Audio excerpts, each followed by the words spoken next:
안녕하십니까. 인문학연구소 인연입니다. 이번 시간에는 세계의 미스터리 18번째 임진왜란에 참전한 외인 부대라는 주제로 이야기를 해보려고 합니다. 18번째 이야기, 임진왜란에 등장한 원숭이 부대와 흑인 용병 부대. 1. 원숭이 부대의 임진왜란 참전. 우리와 근접한 일본, 중국, 대만, 필리핀, 태국 등에서 이 동아시아 권역에서는 원숭이는 자연스러운 생태계의 일부입니다.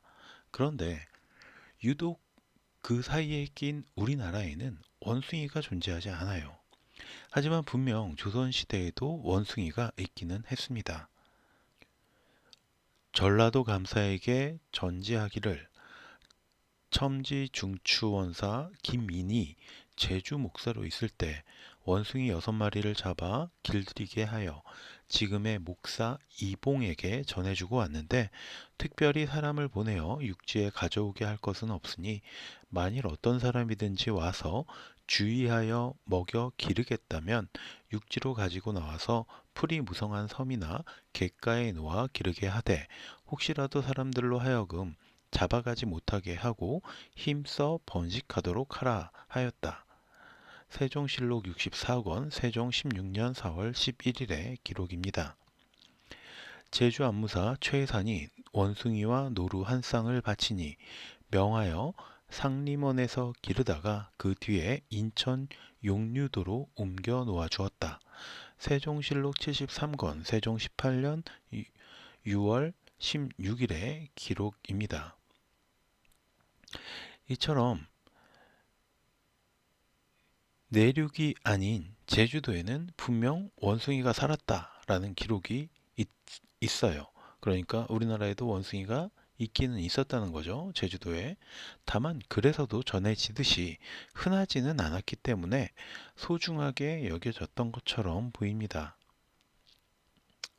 그런데 이런 원숭이가 마치 영화 혹성 탈출에서처럼 말을 타고 나아가서 적과 싸운 일도 있다면 믿을 수 있을까요? 믿든 믿지 않든 간에 다음은 조선의 대표적인 지리서 택리지에 기록된 실제의 내용입니다. 명나라의 양호는 원숭이 기병 수백 마리를 데리고 소사하 다리 아래 들판이 끝나는 곳에서 매복하게 하였다. 원숭이는 말에 채찍을 가하여 적진으로 돌진하였다. 외적들은 원숭이를 처음으로 보게 되자 사람인 듯 하면서도 사람이 아닌지라 모두 의아해했고 괴이하게 여겨 쳐다만 보았다. 혼란에 빠져 조총 하나, 화살 하나 쏴보지도 못하고 크게 무너져 남쪽으로 달아났는데 쓰러진 시체가 들을 덮었다. 이중환의 택리지 1751년의 기록입니다. 하지만 안타깝게도 택리지는 임진왜란이 끝나고도 150년이 지난 후에야 쓰인 글이고요. 기타 다른 조선이나 명나라 혹은 일본의 역사서에서도 원숭이 부대에 대한 특별한 기록은 없습니다. 따라서 택리지의 기록은 그저 한편의 판타지로만 치부가 되었죠. 하지만 원숭이 부대에 대한 기록이 택리지에만 남아있는 것은 아니었습니다. 유정의 군진으로부터 돌아왔는데 초원, 원숭이와 낙타가 있다고 했다. 원숭이는 능히 적진으로 돌진할 수 있고 낙타는 물건을 운반할 수 있다고 한다. 신령 현감이었던 손기양의 일기 1598년 7월 21일의 기록입니다. 정식 역사서는 아니지만 경북 영천의 현감이었던 손기양이 명나라 지휘관 유정의 부대를 둘러보고 와서 주인인 송기양의 종이 명나라 지휘관인 유정의 부대를 둘러보고 와서 주인이었던 송기양에게 한 말이 송기양의 일기에 적혀 있는 겁니다. 조선시대의 현감의 종이 주인에게 거짓말을 했을 리는 없겠죠. 이런 거짓말로 이득을 얻을 것도 없는 데다가 자신의 생사 여탈권을 지닌 주인에게 이런 거짓말을 할 필요도 없습니다. 군사 가운데에 초원 4마리가 있어 말을 타고 다루는 솜씨가 사람과 같았다. 몸뚱이는 큰 고양이를 닮았다. 조경남의 난중 잡록 중에서 나온 기록이에요. 임진왜란 당시에 유격대장으로 활동했던 조경남이 지은 난중 잡록에도 위와 같은 기록이 등장을 합니다.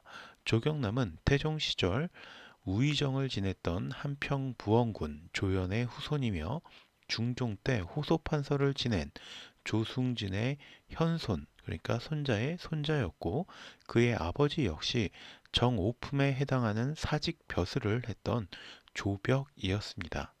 역시 이런 판타지적 요소를 자신이 13살 때부터 69살 때까지 썼던 난중 잡록에 써넣을 까닭이 없었겠죠.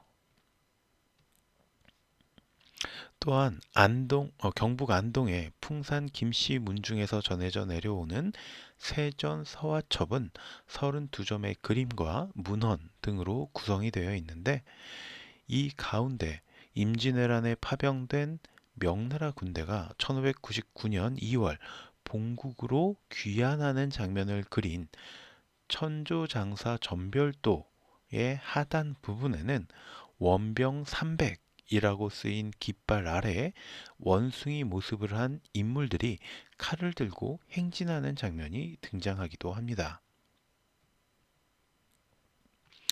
이 정도 근거 자료가 있다면 임진왜란 당시에 명나라 지원군 중에서 원숭이 부대가 실제로 존재했다라는 것을 믿어도 되지 않을까요?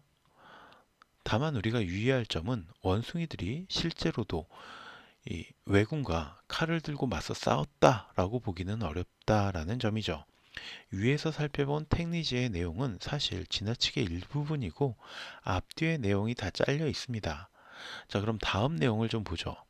양호는 타타르족 출신 장군인 해생, 파귀, 세귀, 양든산 등에게 철갑기병 4,000명을 거느리게 하고 이들 사이에 원숭이 수백 마리를 섞은 뒤에 들판이 끝나는 소사 다리 밑에 숨어 있도록 했다. 그가 외적을 바라보니 직산에서 북으로 올라오는 것이 마치 숲을 같았다. 그들이 숨어 있는 곳에서 100여 보 되는 곳에 외적이 이르자 먼저 원숭이를 풀어놓았다. 원숭이들은 말을 타고 채찍질을 하면서 외적의 진으로 뛰어들었다. 외국에는 본래 원숭이가 없으므로 외적들은 원숭이를 처음 봤다. 사람 같기도 한데 사람이 아니어서 다들 괴이하게 여겼다. 진영에 머문 채 다들 발길을 멈추고 멍하니 바라보기만 했다. 외적의 진영에 가까이 간 원숭이들은 곧장 말에서 내려 진영 내로 들어갔다. 외적들은 원숭이를 사로잡으려 했지만 원숭이들은 잘 피하면서 온 진영을 헤집고 다녔다. 진영이 어려워지자 해생 등이 이 틈을 타서 곧장 철갑 기병을 풀어 신속히 짓밟도록 했다. 외적은 총과 화살을 한 번도 쏴보지 못하고 크게 패배해 남쪽으로 달아났다. 들판은 쓰러진 시체로 덮였다.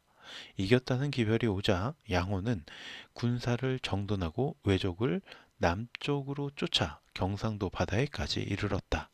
이중환의 택리지의 내용, 아까 거보다 앞뒤가 다 있는 원래의 내용입니다. 자, 이제 분명한 차이를 확인할 수 있죠. 원숭이 부대는 실존했을 가능성이 높습니다. 다만 왜군의 주인을 흐트러뜨리는 정도였을 뿐이고 실제적으로 전투를 해가지고 왜군을 격퇴한 것은 명나라의 군사들이었던 거죠. 그러니 혹성 탈출의 한 장면을 기대했다면 아쉬울 수도 있지만 조선을 지키는 데에 원숭이 부대의 활약이 있었다라는 점은 분명합니다. 이 파랑국 흑인 용병의 참전. 상이 팽유격의 처소에 행행하여 술자리를 베풀었다. 상이 이르기를 대인은 서울에 계시겠소이까 아니면 남하하시겠소이까 하니 유격이 말하기를 1개월 후에 남아하고자 합니다 하고 또 말하기를 데리고 온 얼굴 모습이 다른 신병을 나와서 뵙게 하겠습니다 하였다. 상이 이르기를 어느 지방 사람이며 무슨 기술을 가졌소이까 하니 유격이 말하기를 호광의 극남에 있는 파랑국 사람입니다.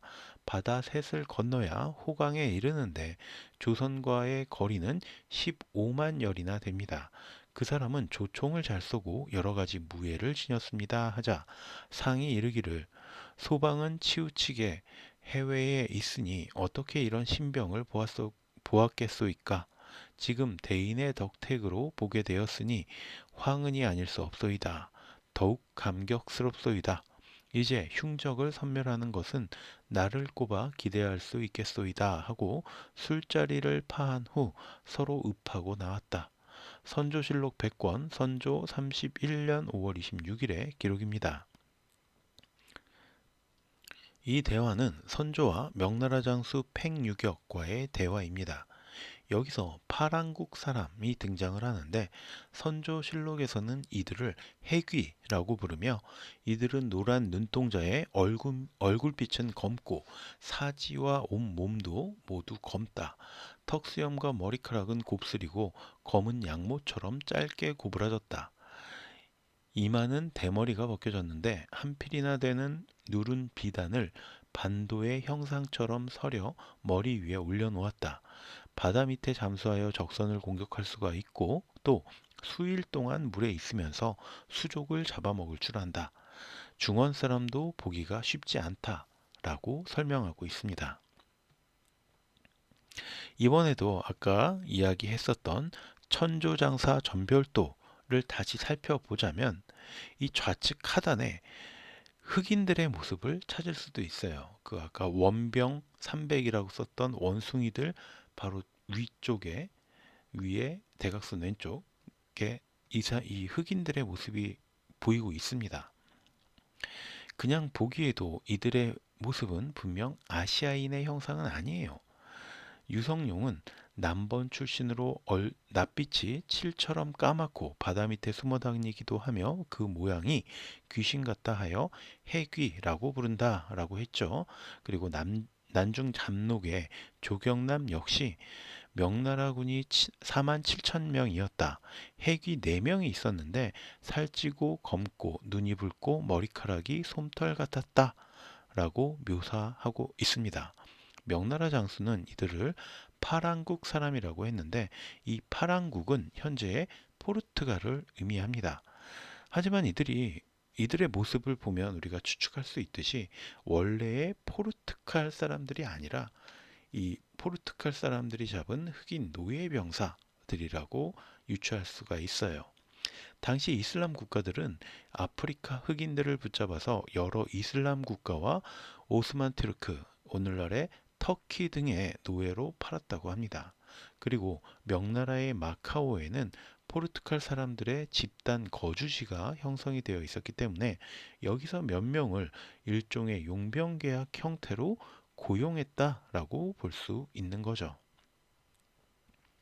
당시 명나라의 황제였던 만력제는 조선에 자신의 군대를 보내는 걸 꺼려하는 대신에 주변 국가들의 용병을 요청했습니다. 이로 인해서 명나라 주변에 수많은 나라에서 힘 좀 쓴다라는 용병들이 임진왜란에 참가하게 되었고 이 흑인 용병들도 그렇게 조선의 전쟁에 참가했던 거죠. 더불어 명나라의 영향력에 맞게 그야말로 다국적 군인들이 이 임진왜란에 참가했던 것으로 확인되고 있습니다. 동남아의 전투코끼리 부대는 물론이고 몽골 타타르의 거인 용사들을 비롯 티벳, 인도, 태국, 미얀마 등지의 용병들이 참전했던 것으로 예상하고 있어요. 즉 당시 왜적들은 아시아 연합군과 전쟁을 벌였다라고 볼 수도 있는 거죠. 다만 여전히 원숭이 부대는 실제 원숭이들이 아닌 원숭이의 탈을 쓴 군인들이었다라던가 흑인들 역시 적에게 위협을 주기 위해 숙검정을 묻히고 가발을 쓴 군인들이었다라는 등의 의혹은 제기가 되고 있습니다. 또 앞서 이야기한 것처럼 막상 명나라의 역사서나 일본의 역사서에서 등장하지 않는 존재들이기 때문에 이들의 존재는 여전히 명확하지는 않습니다. 정말 임진왜란 당시 조선을 돕기 위해 원숭이 부대와 흑인 용병, 코끼리 부대, 거인 용병 등이 참전했던 것일까요? 그렇다면 왜 다른 나라의 역사 기록에서는 찾을 수가 없는 것일까요? 실존하지 않았다면 왜 우리의 기록에는 이들의 존재가 이렇게 구체적으로 묘사되어 있는 것일까요? 이것은 단순히 우리 역사의 미스터리로만 볼 수가 없기 때문에 세계의 미스터리에 올려서 컨텐츠를 만들어 보았습니다. 자, 그럼 오늘 제가 들려드린 이야기는 여기까지고, 이 이야기가 여러분의 흥미와 호기심을 조금이라도 만족시켜 드렸다면 구독과 좋아요도 부탁드리겠습니다. 감사합니다.